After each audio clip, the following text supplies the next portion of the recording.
કેમ ભોસડી ના હે ઉતરી ગયો ઇન્સ્ટા નો કિંગ બનવા હતો નહીં માં ચોદામણા કરજે આ લંડન માંથી મેં લંડભાઈ ફેર ન પડેલા રોજ કરજે તમ તમારે અમારે ગુજરાતમાં અમે અડી જાવ જેને અડવું હશે એને હા કેમ છો મિત્રો? મજામાં છે મિત્રો. આજે આપણે વાત કરીશું કે શ્વેતા જૈન વિશે મિત્રો.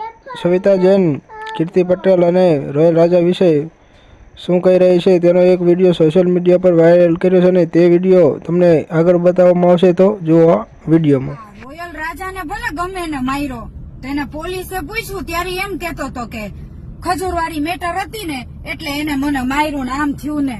ભાઈ તે પોલીસ ને એ તો ન કીધું કે હું કીર્તિ પટેલ ને કેટલી બેફામ ગાળું દેતો હતો.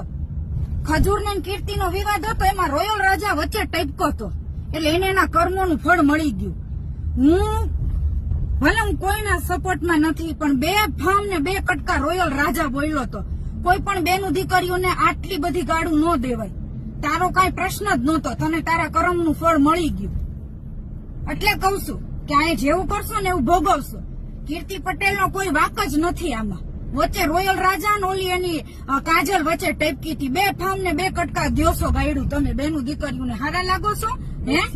હે વેસિયા ને રાંડ બોલતો હતો, હું પૂપ કરીને આમ તેમ. કોઈ દિવસ કોઈ બેનું દીકરીઓને હદ બાર તમે મરદો છો મરદો. બંગડી પહેરી લ્યો, બેનું દીકરીઓ બાંધવાનો શોખ હોય તો. મને ખબર છે કે કીર્તિ પટેલે તને માર નથી ખવડાવ્યો. તમે આ બધી મેટરમાં મુંડાવાની વાતમાં કીર્તિ પટેલ ને આમાં લાવો છો, પણ એનો કીર્તિ પટેલ નો વાળ વાકોય નહીં થાય. એ બિચારીએ કેટલી ગાળો સહન કરી. આજે મારા મને કોઈક બે ફામ ગાળ દે ને તો આપણને એમ થાય કે આપણે રાંડ નથી, કોઈ રાંડ વેસ્યા કે. અને ખજૂર, તારા મોઢામાં જીભ નથી તો તું માણા પાયદળિયા ઉભા કરાશ. તું બોલ ને, કીર્તિ તને લલકારે છે તો તારે જવાબ દે.